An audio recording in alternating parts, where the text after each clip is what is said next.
This is CGTN, China Global Television Network.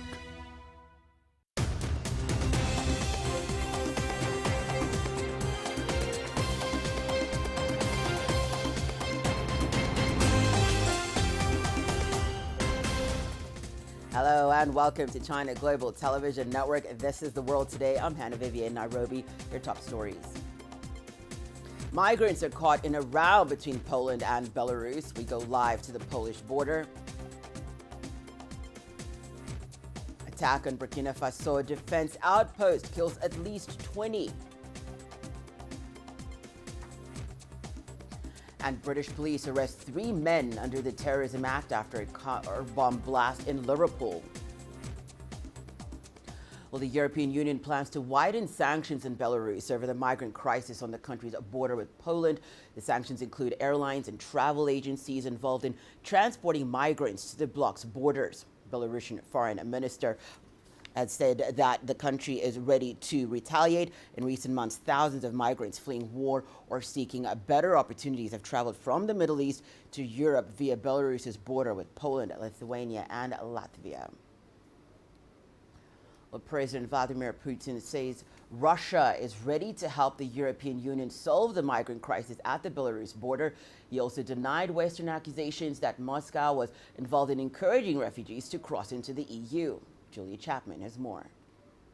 Responding to accusations that Russia is somehow masterminding this crisis, President Vladimir Putin said he only heard about the situation from the media and insisted that he hadn't even spoken to Belarusian President Alexander Lukashenko about this issue before this past week when the two spoke on the phone twice.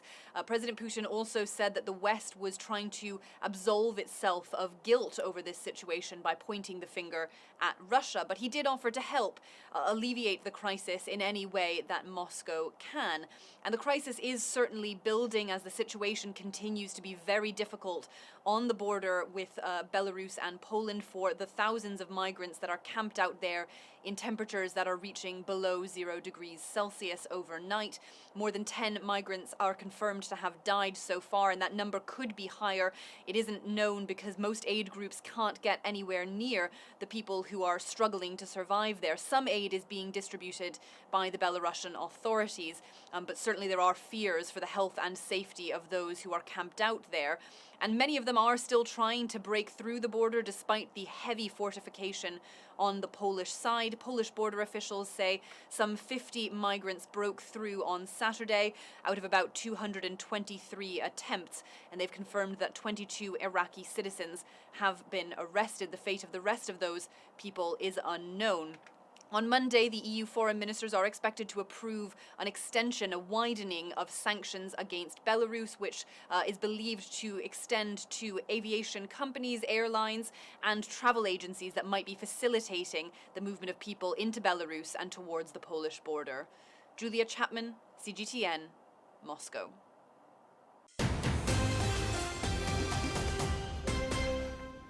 Let's head over to news making headlines on the African continent. A terrorist attack in Burkina Faso has killed at least 19 military police and a civilian in the tri-border northern region where the West African nation is battling Islamist militants.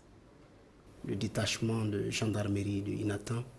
detachment of the gendarmerie of Inata suffered a cowardly and barbaric attack, an attack during which our forces fought selflessly, with dignity and courage, and held their position. At the time of the provisional assessment, we have recorded 20 deaths, including 1 civilian. We found around 22 survivors. The attack happened at a military police outpost near a gold mine in Inata. It came 2 days after 7 police officers were killed in another attack in the area near Niger and Mali. Security Minister Maxime Kone has called on locals to be vigilant and also to cooperate fully with the army. Islamist militant groups linked to Al-Qaeda and Islamic State are active in the tri-border area, where several nations have deployed hundreds of troops. Meanwhile, over in the UK, British counter-terrorism police have arrested 3 men in connection with a car explosion outside a hospital in the northern city of Liverpool. A passenger in the car was confirmed dead at the scene and the driver was injured. Police say it was a taxi which exploded shortly after pulling up at the Liverpool Women's Hospital. Police say that 3 suspects, all in their 20s, were detained and arrested under the Terrorism Act. The blast has not been declared a terrorist incident. Work is still ongoing to establish what has happened and could take some time before we're in a position to confirm anything. We are keeping an open mind as to what caused the explosion, but given how it has happened and out of caution, counter-terrorism police are leading the investigation, supported by Merseyside Police. Well, the upcoming virtual meeting between Chinese President Xi Jinping and U.S. President Joe Biden is preceded by months of high-level contact since the U.S. president took office in January. Our reporter Li Xinhua recaps the key moments. Since Joe Biden was sworn in as the 46th U.S. president in January, the direction of China-U.S. relations has been closely watched. A key focus was whether Biden would continue the hostile stance towards China taken by his predecessor Donald Trump. In February, Presidents Xi Jinping and Biden talked over the phone. In their first phone call, they agreed to maintain close communication on the basis of mutual interest. It was a good start. Then came the first high-level face-to-face meeting in Alaska in March. In attendance were China's senior diplomat Yang Jiechi and Foreign Minister Wang Yi, Secretary of State Antony Blinken, and National Security Advisor Jake Sullivan led the U.S. delegation. This video went viral on Chinese social media. A heated exchange at the opening of the meeting, with each other rebuking the other's policies. The agenda covered human rights, Taiwan, Hong Kong, and climate change. No joint statement was issued. In April, U.S. senators introduced the Strategic Competition Act of 2021, aiming to counter China's increasing global influence. The U.S. is off balance currently, and it wants to externalize this insecurity to others, especially China, because it fears China is gaining strength as America declines. In June, Yang Jiechi and Antony Blinken spoke again, but on the phone this time. Blinken brought up issues of Hong Kong, Xinjiang, Taiwan, as well as investigations into the origins of COVID-19. Again, some old tricks. Yang urged the U.S. to stop interfering in China's internal affairs. Later, tensions continued to build up. More Chinese companies were added to the U.S. blacklist, and the U.S. Senate passed a bill to ban all products from Xinjiang over alleged forced labor. Then, in July, U.S. Deputy Secretary of State Wendy Sherman met with Wang Yi in the eastern Chinese city of Tianjin. Wang accused the U.S. of trying to suppress China's development, while Sherman said the U.S. was willing to have open and candid contact with China. In September, Xi and Biden talked on the phone for the second time, ending a nearly 7-month gap in direct communication between them. Relations seem to have looked up a bit since then. Huawei CFO Meng Wanzhou was allowed to return to China in September after nearly 3 years of detention in Canada. In October, Yang Jiechi and Sullivan met again in Zurich. With little drama this time, they agreed to maintain high-level talks and improve communication. All these have paved the way for Xi and Biden's upcoming virtual meeting.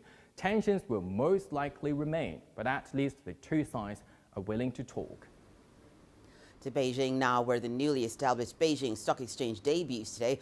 It's set to be a major platform for innovative small and medium-sized enterprises. 81 companies are in the first batch of trading.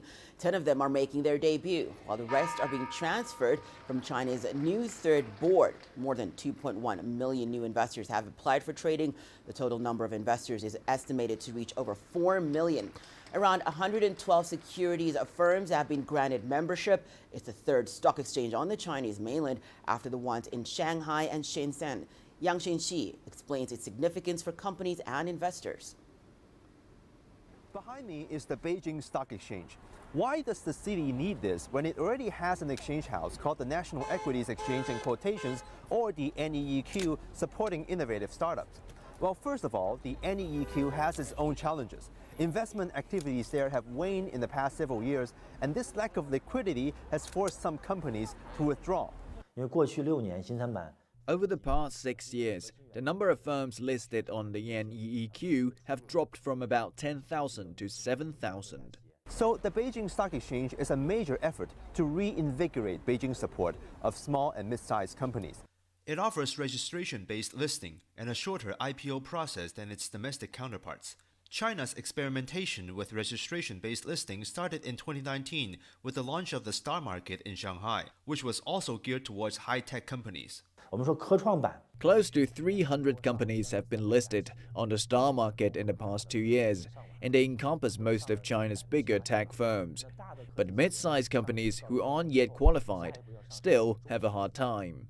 This is where the Beijing Stock Exchange comes in, with an even shorter listing process than the Star Market.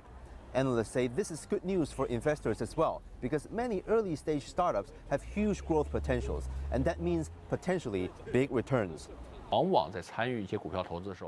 In the past, because of strict requirements, companies that were qualified to list might have already grown by 10 times or even 100 times before being qualified for their IPOs. So stock investors weren't able to cash in on their early growth. Now with the Beijing Stock Exchange, stock investors can invest in small companies. Individual investors need about $77,000 of assets in their stock accounts to be qualified to invest in a new exchange. But those who don't meet this requirement can choose from 8 mutual funds that are launching financial products targeted at the BSE, the new addition to China's capital market. Yang Chengxi, CGTN, Beijing. Well, that's it for this edition of The World Today. Our correspondents Robin Nagila in Nairobi and Girim Chala in Addis Ababa will be bringing us more coverage from the African continent coming up next on Africa Live. Do stay tuned.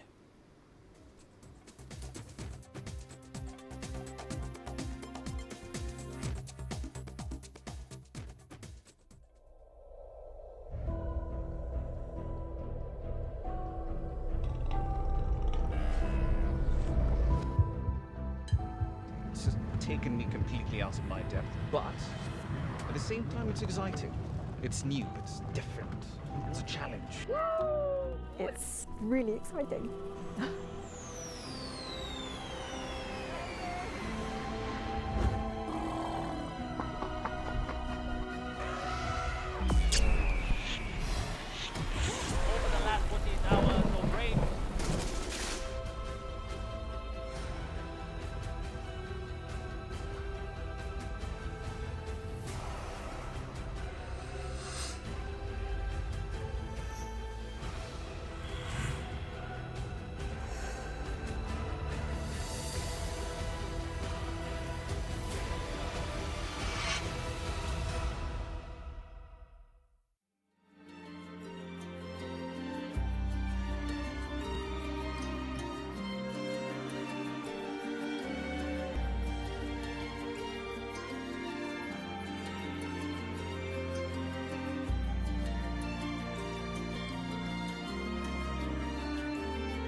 This is CGTN, China Global Television Network.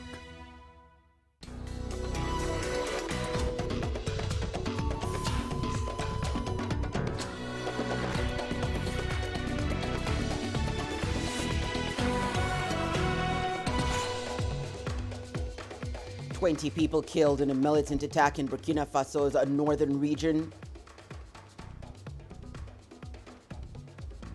Fighting in Ethiopia's Tigray region continues despite latest mediation efforts. And the son of former Libyan leader Muammar Gaddafi registers to run for president. Hello and welcome. You're watching Africa Live. We're coming to live from Nairobi. I'm Hannah Viviers. Here are more stories making headlines. In business, developers in Egypt set to increase housing unit prices starting December due to rising production costs. And in sport, the inaugural CAF Women's Champions League enters the knockout stages in Cairo. We begin Africa Live in Burkina Faso, where an attack by insurgents has killed at least 19 military police and a civilian. Incident is said to have taken place in the tri-border northern region, which is battling Islamist militants. According to Security Minister Maxime Ekone, 22 survivors have been found.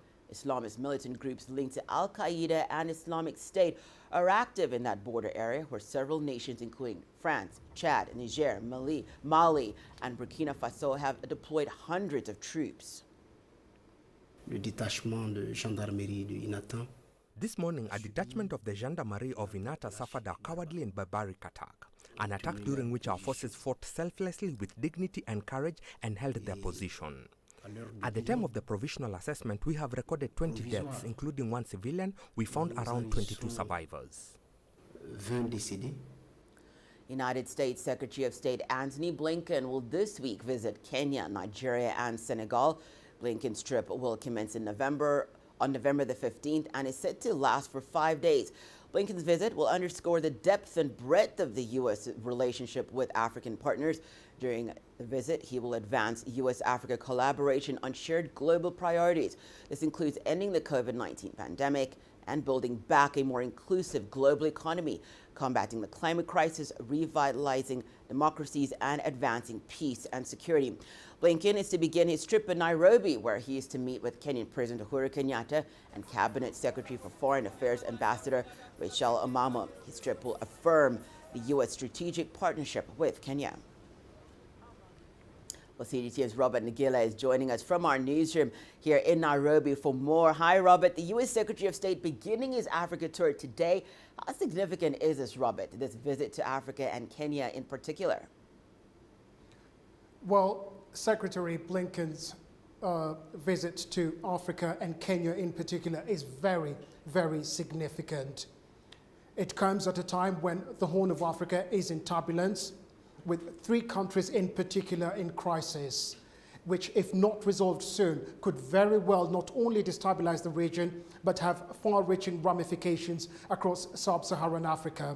On the one hand, you've got Ethiopia, where a conflict between the government and the TPLF rebels has been raging for more than a year. On the other side, you've got Sudan, where the military has dissolved the transitional ruling authority led by Prime Minister Hamdok, it says, to bring back order and stability in the affairs of running the country. And then you've got Somalia, where militant group Al-Shabaab continues to be a major threat to the country and the region at large. Now, apart from these weighty security issues, they'll also be touching on climate change and the environment and what sort of assistance the U.S. can provide to Kenya. COVID-19, the vaccines issue will come up, fighting the pandemic, how to end it very quickly. But the main issues on the agenda will be this turbulence within the region. Hannah? Robert, speak to us about Kenya's role in U.S. Secretary Blinken's Africa agenda. Well, first, you've got to consider that Kenya is a strategic partner to the U.S. when it comes to security issues, primarily because of its location within this turbulent region itself. Now, Kenya's got troops within the African Union UN framework in Somalia, battling the Al-Shabaab militants and trying to restore stability to that country. Kenya is also involved in talks with Ethiopia. Just ahead of this visit by U.S. Secretary of State Blinken, President Uhuru Kenyatta was in Addis Ababa in the last 24 hours for talks with the Ethiopian Prime Minister Abiy Ahmed, so that as soon as Blinken arrives, he will be able to authoritatively give their position. In Sudan, Kenya's also been involved in trying to bring about some stability to the situation there, calling for a political settlement to that particular crisis.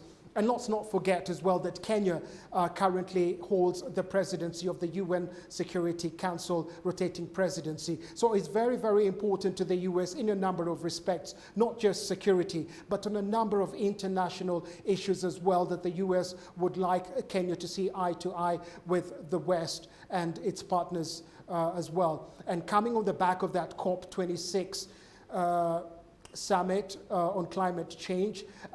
There are issues. Kenya's been championing climate change issues across the country and is also in the middle of a drought that has been very destabilizing in the northern and eastern parts of the country, where we've seen thousands of animals die and people starving. Some terrible pictures which are coming out of there. So there's a lot to discuss, a lot to digest, and the US very keen to show that Kenya is a very important partner, not just on security, but on a number of issues. Thank you Hannah? so much for all that.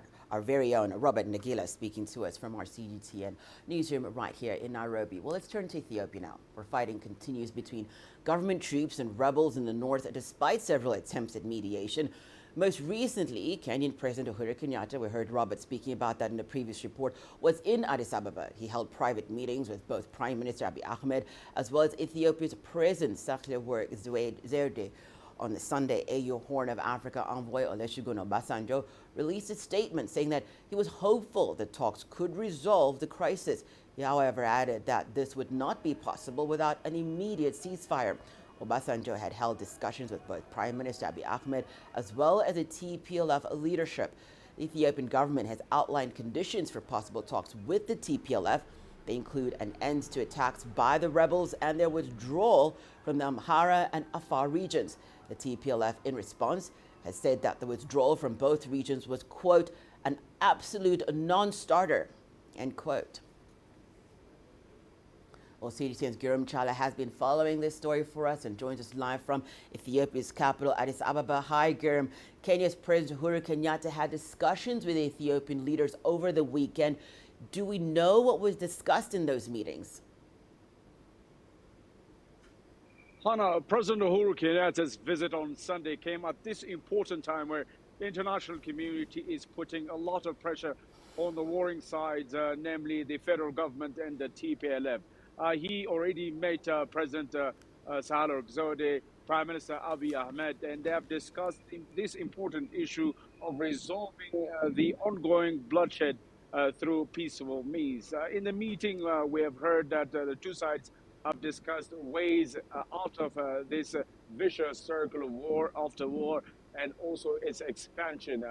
Apparently, the Ethiopian side is still holding the fact that, as you've said, for any discussion to begin, the rebel group needs to withdraw its troops from the held areas in Afar and Amhara regional states, as you know.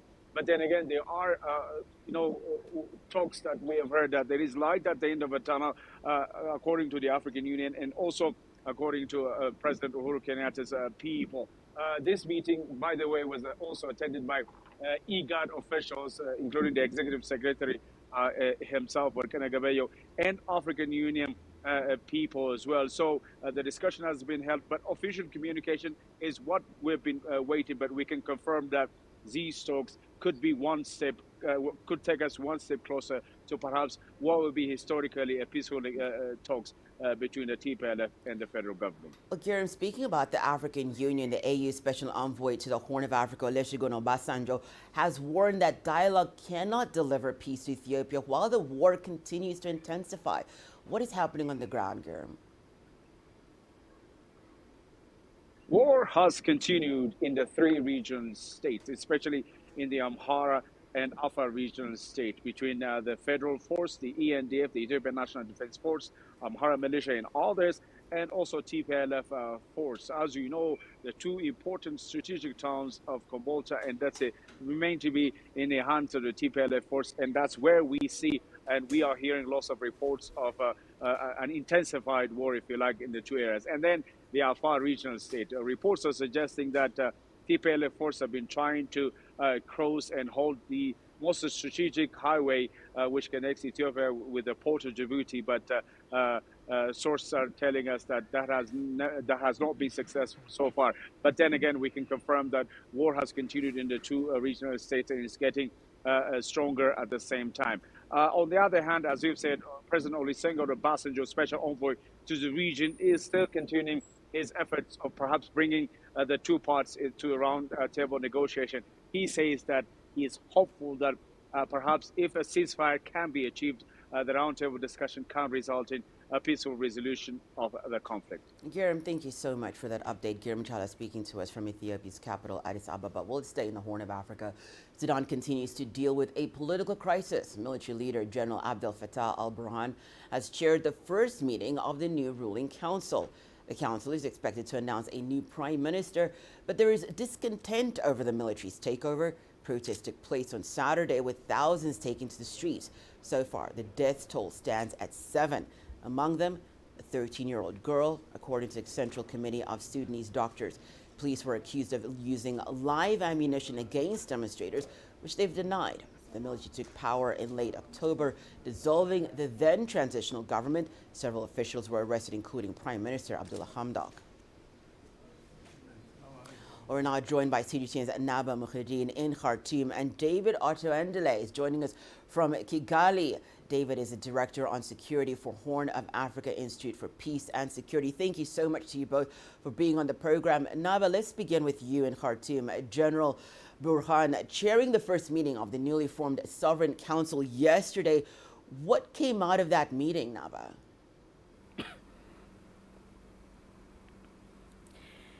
They said they will form a civilian-led government in the upcoming days, and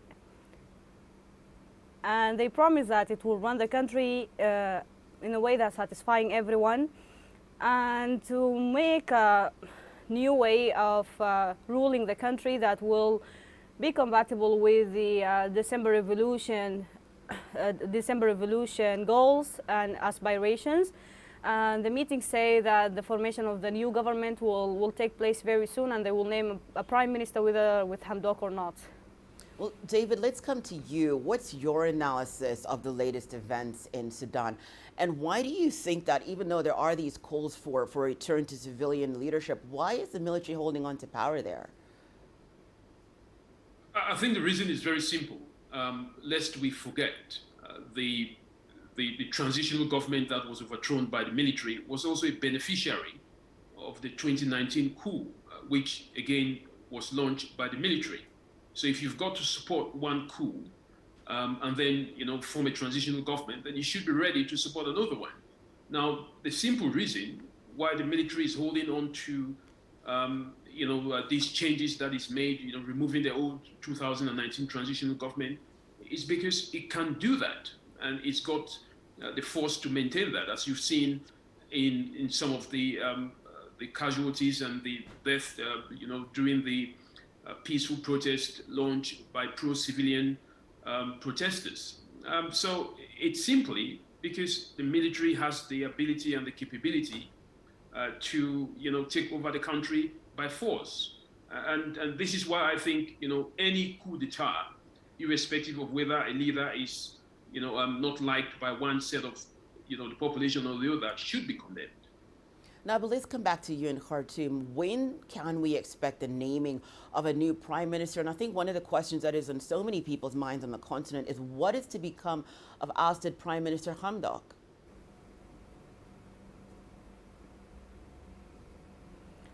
Actually, yes, we can see Abdullah Hamdok back if the military responded to the international calls and pressure by reinstating Abdullah Hamdok and his cabinet. We can see Abdullah Hamdok if the military adhere to the constitutional draft, and if they step back from taking unilateral decisions, as the international community warned, and if they listen to majority of people desire, but if they are insisting on taking unilateral decisions and forming the government, as they said in the last in the last meeting with the Sovereign Council, if they insisted on forming the new government and to impose this reality, we probably will not see Abdullah Hamdok back, and we will see more escalation from all parties and more fragility. Thank you so much. Naba Muhyiddin speaking to us from Sudan's capital, Khartoum. And we also had David Otto Endele, and he is the Director of Security for Horn of Africa Institute for Peace and Security. Well, let's head over to Libya now, where the son of former leader Muammar Gaddafi has registered as a candidate in next month's presidential race. Saif al-Islam Gaddafi has rarely appeared in the public since the 2011 uprising that ousted his father. Here's CGTN's Adel Mourouhi with the details. Late Libyan President Muammar Gaddafi's second eldest son joins the presidential race. Saif al-Islam appeared wearing a traditional Libyan outfit just like his father, signing his candidacy application at the nation's elections committee. His appearance showed that Saif al-Islam is well, safe and free. It's good indication that he was given the opportunity to file his candidature like any other Libyan. He appeared in Sabah, a city secured by Libyan National Army, which is a strong indication to who could be supporting him.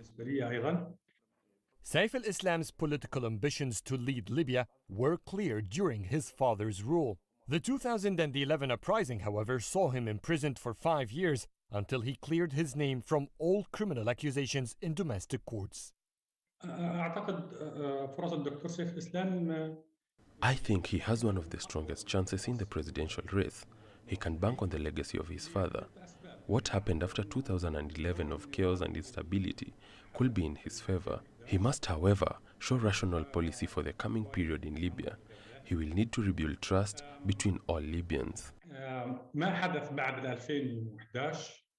The International Criminal Court still has an active arrest warrant against Saif al-Islam for accusations of war crimes during the uprising.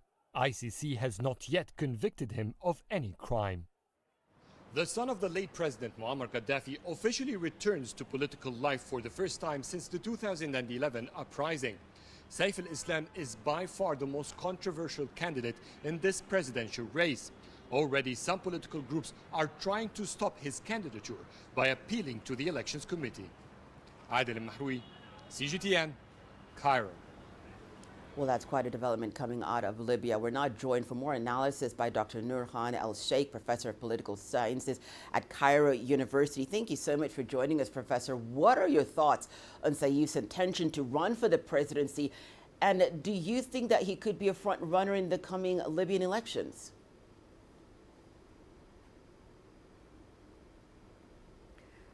I think he is very serious in his nomination, and there was a team, and still there is a team, election team for him, who tried to make some connections internationally, regionally, and within Libya to prepare for that moment of nomination. And I think he has a good opportunity in the race, in presidential race. He is young, 49 years old, he is well educated, he has good experience and enough experience in state ruling, plus he also enjoying wide support from southern tribes in Libya and relatively in the east part, and from all Gaddafi followers and supporters all over Libya, and this is very important. He also enjoys the support of some international and regional players and powers, among them Russia, Emirates. So I think he has a good opportunity, and the accusation of International Criminal Court is still accusation. There is no final decision or final judgment in that, so he cannot be prevented from running into the elections, and nothing actually will prevent him from that point. So I think he has a very good opportunity. Professor, it's really interesting that you speak about that support, because this is also, remember that it comes on the back of his father having been ousted out of leadership. So speak to us about what you believe the significance of his candidacy is.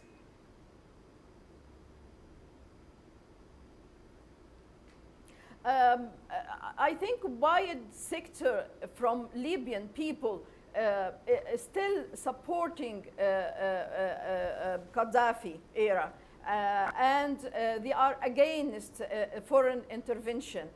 They want someone who is young, promising, so those people have the right to be presented in the elections. And I think Saif al-Islam will present those people, and he will provide alternative, will provide choices for Libyan people and for Libya future. And this is democracy that the West is talking about, to provide alternatives and to provide choices, and all powers, Libyan powers and fractions be presented in the elections, particularly, as I mentioned, those who dream of Libya for Libyans, against militias, against foreign interventions. They want Libya to pack to Libyans. Those worthy to be represented, and I think one of the good presenters for them will be Saif al-Islam.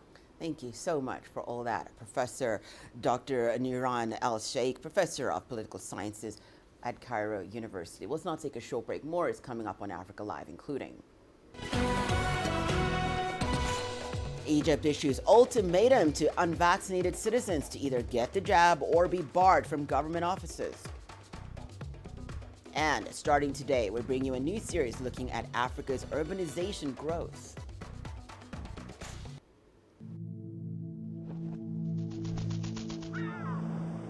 How will your world change today? What happens here? What happens there? Or what you make happen for yourself? If it matters to you, it matters to us too.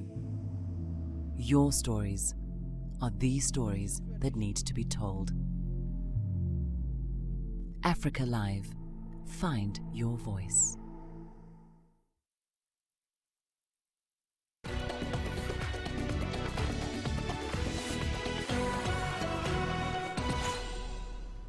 Welcome back. You're watching Africa Live. The Egyptian High Committee for COVID-19 has given an ultimatum for citizens and employees to get vaccinated. Beginning November the 15th, unvaccinated civil servants will not be allowed into their offices. And from the 1st of December, unvaccinated citizens will not enter government buildings. The step is to be accomplished by the launch of a digital mobile application to be a vaccine pass for all citizens. A mobile app that registers vaccination status will also be used to help the authorities identify people who can or cannot enter government buildings. Well, CGTN's Adel Emruhi is in Cairo and joins us live for more on that story. Hi, Adel. Today is a day when unvaccinated civil servants are to stop being allowed to their offices. What is the situation like there? It is being applied for the very first time, Hannah, so there is a bit of improvising. There is no automated system applied all over, and therefore security personnel at government buildings are trying to impose their own system, each government building on its own. So far, all the reports show that most of the procedure have been proceeding peacefully and normally. However, there have been some objections from some employees who still refuse to get vaccinated and do not want to be prohibited from entering their work and therefore their income affected if they do not get to their public offices. Adel, how is the government managing the flow of employees and citizens to public offices at the moment? Well, what they're doing right now is that they ask all public servants to enter wearing, of course, the regular personal preventive equipment and measures, such as the face mask.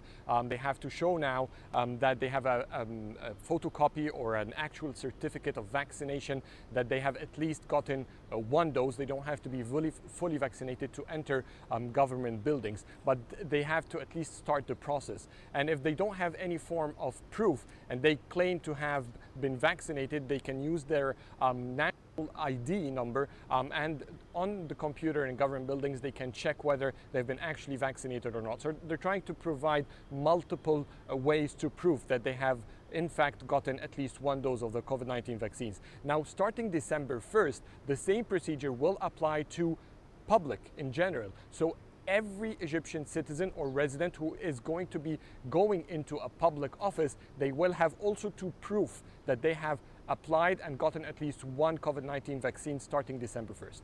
Adil, something else that is happening is Egypt's national research body saying that it will start clinical trials for a domestically made coronavirus vaccine. What can you tell us about that? This is big news for Egypt. This is the first human vaccine that Egypt develops domestically with the equipment and the technology it has, no matter how humble they are. Now, experts say that the human clinical trials are going to be conducted on 3 phases. Through these 3 phases, if everything moves on time, Egypt should have its own fully developed COVID-19 vaccine issued for emergency use within 9 months. It was a proud day for Egypt. The Minister of Higher Education and Scientific Research, Khaled Abdel Ghaffar, announced that the first locally developed COVID-19 vaccine is now entering its final phase of testing. Covivax sought the Egyptian drug authorities' approval to commence human clinical trials. Egypt has never had experience in creating vaccines or even worked on human-related vaccines. We have many successes in veterinary vaccines, but not for humans. When the Egyptian president gave us the directive to work on a COVID-19 vaccine, he showed confidence in our Egyptian scientists and promised to support our attempts by all means. The new vaccine must pass through 3 different phases of human trials before getting approval for emergency use. It will be first tested on a limited number of people, from 300 up to 800, to prove its safety. Once we prove that these vaccines are safe in a small number of healthy volunteers, we can move into phase 2, which includes a higher number. You are trying to prove whether it's effective or non-effective. Once you've proven that it is effective and it did not produce any side effects in people that do have other complications, once you've proven this, then you get the release and it's available. So each phase normally takes between 2 to 3 months. That should make Egypt's first developed human vaccine available before September next year. The first advantage is that you don't wait for the other countries to supply you or to give you their production of vaccines or not. The second is you now have the know-how of how to produce a vaccine. The vaccine war has started and it won't disappear in the foreseeable future. So we have to have the ability to produce our own vaccine that is isolated, cultured from the vaccine, from the virus that is available in our country. The government began research to produce COVID-19 vaccines in March 2020. Besides Covivax, the Minister of Scientific Research says another COVID-19 vaccine will enter human trials within the next few days. Egypt has already begun manufacturing COVID-19 vaccines domestically in collaboration with the Chinese pharmaceutical Sinovac. The country is no longer challenged to cover its domestic needs. Developing Egyptian vaccines, however, is a great milestone for scientific research in the region that will help feed the demand in the Middle East and Africa. Adel Mahwi, CGTN, Cairo. Well, thank you so much. That was Adel Amrouhi speaking to us from Cairo and bringing us that latest report from Egypt. Well, let's head over to Kenya, where African cities are experiencing rapid urbanization and growth. According to the UN's projection, the continent will have the fastest global urban growth, with over half of its population living in urban areas by the year 2050. CGTN's Daniel Aramoy reports. Africa is reportedly the fastest urbanizing continent in the world. According to the World Bank's projection, the continent will be home to more than 2.5 billion people by 2050. Now, 55% of the projected population growth will be people living in urban centers. According to the Democratic Republic of Congo's National Institute of Statistics, the country's capital, Kinshasa, has approximately 12 million people. Now, the city's population is projected to grow to a staggering 21 million people by 2030. Now, Lagos has approximately 14 million people. The city is the main contributor to the Nigerian economy. Now, the city's population is expected to hit 20 million by 2030. The UN's World Urbanization Prospect 2021 estimates that approximately 21 million people are living in Cairo. Now, this number is projected to grow to 25 million by 2030. Now, although smaller in population, other African cities rising into mega cities include Nairobi, Addis Ababa, Dar es Salaam, Cape Town, and Johannesburg. Now, according to the World Bank, rural-urban migration into cities remain the major cause of rapid urbanization in Africa. Now, this has largely translated into rising slum establishments, increasing poverty and inequality. Now, the continent is now pushing for speedy implementation of ICT initiatives for transformation. Now, with the use of Chinese technology, for example, many African countries are developing smart parking projects. Now, experts say the adoption of smart cities will help to improve the quality of life of Africa's city dwellers. Back to you. Well, it's time now for us to take a short break. We'll be back with the business news very shortly.